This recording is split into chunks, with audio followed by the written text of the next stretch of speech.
Affordable housing for me means not just being able to afford to live on the breadline, it means being able to have a standard of life where you can raise children and actually nourish your children. It's very, very difficult to find affordable, rentable, very clean houses to live in, particularly if you have asthma or any breathing difficulty. I was in my 50s watching my parents declining into their old age and becoming more infirm, and thinking, because I have no children, I need to do something to make sure that my life doesn't end up with me sitting in a nursing home vegetating. What we've always been aware of, or in a growing sense really, is that we have been all along developing community. The relationships between people are as important as the building the homes. In the UK, we've got a loneliness epidemic and many other social crises, which through good housing design, I believe that we can influence and improve. We're here at Hazelmead in Bridport, West Dorset, a couple of miles from the sea, on the edge of a market town. It was incredibly challenging to achieve planning permission in an area of outstanding natural beauty, specially conserved for its incredible setting of wild hills, countryside and rural farms. I was first approached by a group of local residents to work on the project back in 2012, and in 2014 founded the practice on the basis of the commission to design 53 new co-housing units. We were really lucky because of local family wanted to sell their field to a community project to have a community legacy. We bought it in 2 parts, and we managed the first part to get money from our supporters. We did buy the second part of the land with help from the local council, who by then understood much more about what we were doing and realised that we were going to provide 53 affordable houses which would meet housing need. The project is comprised of a series of terraces which all face south towards the sun, capturing solar energy both through the big windows that the residents were so passionate to have, and also actively through the photovoltaic panels on the roofs of each of the houses that form part of this microgrid, generating energy and electricity for use in the homes. The houses are designed to the AECB carbon light standard, which is an incredibly low energy performance metric, and they use all electric heating. They have MVHR units providing fresh air and ventilation controlled to each of the homes, and they also have air source heat pumps that are internal on top of water cylinders, and each of those 2 technologies is duct pipework out through a chimney at the back of the houses, which reinterprets this traditional domestic feature in a 21st century way. The residents always set us a brief of designing homes that would be more neighbourly, more affordable and more sustainable. I would add to that they've been more ambitious. They wanted no boundaries, lower fences, bigger windows, higher ceilings, vaulted stairwells that create a sense of spaciousness, light, that are unbelievably powerful for the sense of well-being that the residents have.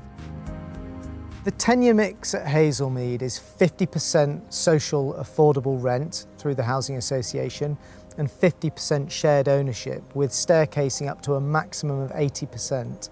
That means that the Community Land Trust retain 20% of the value of the home in perpetuity and collect a ground rent on that as well as the other units. And that allows them to fund and support the management, maintenance and operation of the development. The flats occupy the southeast and the southwest of the site, closer to car parking, so hopefully better for some of the older residents that live in them. And the flats themselves have got these great big vaulted ceilings in the first floor, Juliet balconies with amazing views, and the ground floor flats have got gardens which I know the residents really love to be in. There's green from all my windows. It's a spacious flat, and we're growing all our own food. I've never felt healthier in my life. I gave my car away last year. I walk more. You know, I'm 76 in 3 months' time. I just feel so blessed being here. It's really wonderful, spacious, airy, and I know my neighbours. It's just fabulous. Co-housing relies upon creating design that encourages social interaction. Hazelmead focuses around a community green and has a common house at the heart of the development, which all of the homes look towards, encouraging people to use it, participate within the community. Maybe have shared meals, parties, skills sharing, maybe little classes. That multi-generational aspect is really, really important. And then there's the other common facilities which we would really like and which actually exist here physically, the guest rooms and the laundry. Guest rooms really important because one of the principles of co-housing is that you don't have big houses with lots of empty rooms. And so people moved here thinking they would have guest rooms and so haven't got any spare room. Unfortunately, that's not happened because of lack of money. But we're hopeful that there will be sources of funding at some point, certainly to finish the Common House, which we are now building ourselves.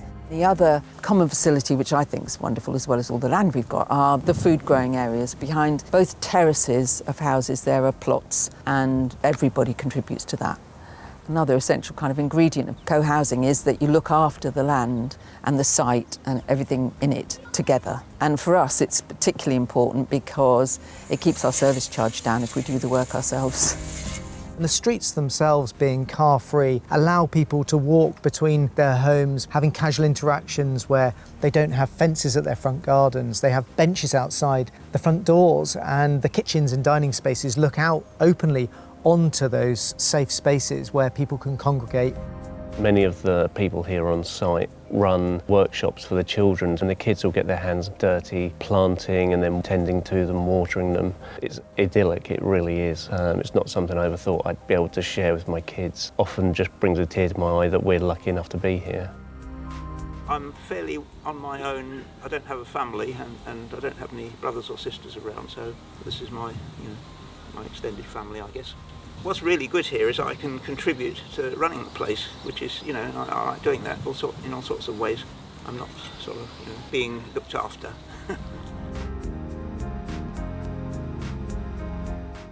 It benefits me enormously to be in a place like this, both inside and outside.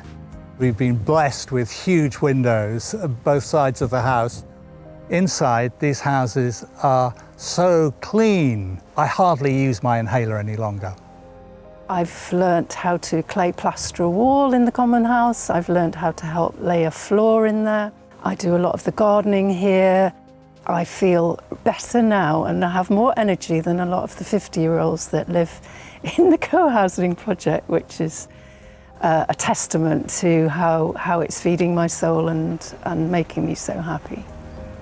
It's pretty extraordinary that a £10 million housing project has been delivered by a group of predominantly local women in their later years who sought to deliver alternative housing for themselves that was more affordable, more neighbourly and more sustainable. And I think their drive for sociable housing that could really address many of their different needs in later age is inspiring for many of us. And they also had the foresight to create this as a place not just for themselves, but for future generations, for younger people, for families. And in all of the discussions we had throughout the design phase, they were thinking, how would this be inhabited by other people, by younger people as well? And I think it's a real testament to their vision and passion that they were able to do that so successfully. I'm 81, and when I had my birthday this year, I think someone got the digits the wrong way around because I actually feel 18 inside. Hazelmead is a real-life, completed example of a housing project addressing many of the crises of our time. So why don't we have a co-housing project in every town, city and village in the UK?